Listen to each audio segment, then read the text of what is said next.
It is almost 10 years to the day since Jimmy Anderson and I first bowled together in a test match, and the fact that it was in New Zealand makes our return here all the more special. Jimmy turned to me as we got off the plane in Auckland the other day and said he couldn't believe it had been a decade since Peter Moores and Michael Vaughan gave us our chance at Wellington. We won that game, with Jimmy taking 5 in the first innings, then the decider at Napier, to claim the series 2-1, and we're very much in the mood to repeat that success. It's amazing to think how far both Jimmy and I have come in those years. And the exciting thing is we both feel we've got so much more to offer. Different groove. We go straight from this 2-test series, which starts in Auckland a week on Thursday, into the English summer, so I'm treating it as the start of the home season and I'm desperate to improve on what happened last year, especially in Australia. I've been spending the time since the Ashes working on a couple of things with my action. I won't get to try them off a full run until the practice games in Hamilton this week, but I feel excited about bowling out in the middle again. I'd been getting into a bit of a groove with my wrist position after bowling to so many left-handers in recent years, so I've been working on getting the wrist right behind the ball. That should help me get extra bounce and bring the cordon into play. I've never been a big swing bowler, and when I pitch it up I become easier to drive, so having that bounce off a length is an important part of my armory. In Australia I also had a problem bracing my left knee. It had some fluid on it and that was shutting off the quad. But I've done some rehab and I've got good strength back in the joint now. It's great to have a bit of control again and I want to hit the ground running in New Zealand. With only 2 tests, there's no time to make any mistakes. Confidence from McGee. I'm always looking to improve as a player and I know I didn't create as many chances in Australia as I should have done. That series was a great disappointment both for me and the team.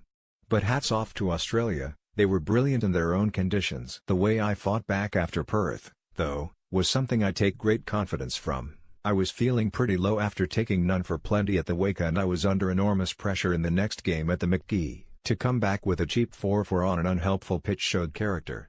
It was also a reminder that I still have a huge appetite to succeed at this level. Anyone can have a bad game, where they struggle to find their rhythm, and I'm only 31, which is a good age for a cricketer. Yes, you're always under pressure to perform and my challenge now is to achieve the consistency that was missing last year. 400, and more. I try not to be driven by stats, but it's impossible to ignore the fact that I'll start the first test at Auckland on 399 wickets. When you look at the list of fast bowlers who have taken 400, you begin to wonder whether you really belong in the same company. Guys like Jimmy, Glenn McGrath, Courtney Walsh, Richard Hadley, and Dale Steyn.